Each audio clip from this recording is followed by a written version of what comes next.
Chris Sousa from Bagel Games here. I'm here with Sepp, the creator of Snake Pass. Yes, hello. Thank you. Thank you for meeting up with me today. Just kind of start us out by saying what exactly is Snake Pass? It's a physics-based platforming game where you play as a snake. And the core mechanic of the game is you really have to think and move like a snake. It emulates sort of how a real snake works. And you use that to climb different structures and explore levels. Definitely creates a very unique and different feel from anything else I've ever played. Where did the idea of a snake really come about? Like, I mean, it's kind of random to say the least, but it works out very well. But where does like the origin of it?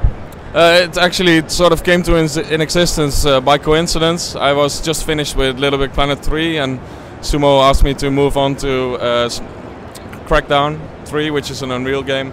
So they gave me 2 weeks to learn the Unreal Engine, and as I was experimenting with the Unreal Engine, I was trying to make a rope that would swing when the player touched it.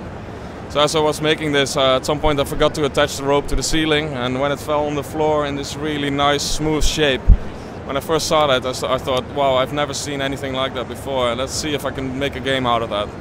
So I started making the rope initially controllable, and as soon as I had this rope sliding around in the room, I thought back to my university days when I had 2 pet snakes, and I thought I'm going to make a snake out of this. So I studied biology actually, so I know a lot about how muscles work, and now having the pet snakes, I know exactly when and how snakes use their muscles to get around. So I just tried to make this rope initially work exactly the way a real snake does. And I never really set out thinking like I want the snake to be able to do this or that. I just started approaching it from a biology point of view and really tried to mimic reality. And the closer it became to how a real snake works, the more and more it was able to do things that real snakes do. And so we ended up with this control scheme that's like this nice hybrid between realistic physics and still fun gameplay. And, yeah, that's awesome. And plus, I mean, thankfully a snake has much more personality than a rope does, so it kind of fits pretty well. Absolutely, yeah. Actually, it was quite a challenge early on because, well, because of my biology background and the fact that I had snakes, the original head that I put on the snake was very realistic and looked a bit like one of my old pet snakes. So when we first showed it to people, we got quite a bit of feedback from people saying, "Oh, it just creeps me out. Like the idea is cool, but I wouldn't want to play it because it creeps me out." So the more we got that feedback, we realized that this snake needs to be like the cutest, most approachable snake ever. Yeah. So we had like 4 or 5 different versions of the head, every time trying to make it more and more cute. And then our animator did an amazing job, like bringing it to life and making him smile at the right moments. And yeah, we ended up with what we have now, the noodle. It definitely worked very well.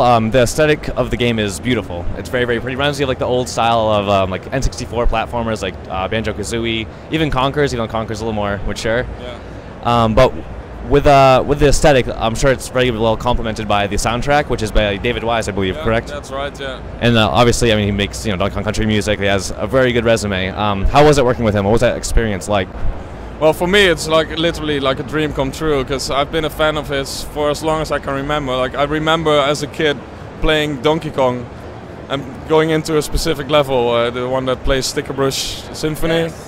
I would just go into that level and not even play and just listen to the song over and over and over. And even in the recent years while working, I will often just put on a soundtrack from Donkey Kong.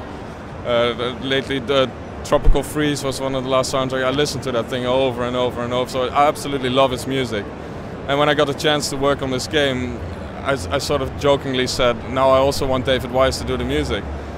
And then 4 weeks later or something, our audio producer came around and he said, "I've got a surprise for you." And I was like, "What is it?" And it's like, well, we contacted David Wise and we showed him the footage and he said he'd love to work on it. So that was literally like a dream come true. And the first time meeting him was like, I was kind of unprofessional, I was fanboying. Geeking out a little bit. Yeah. So yeah, there's some good, the other guys have some good stories about. Apparently I was very fanboy.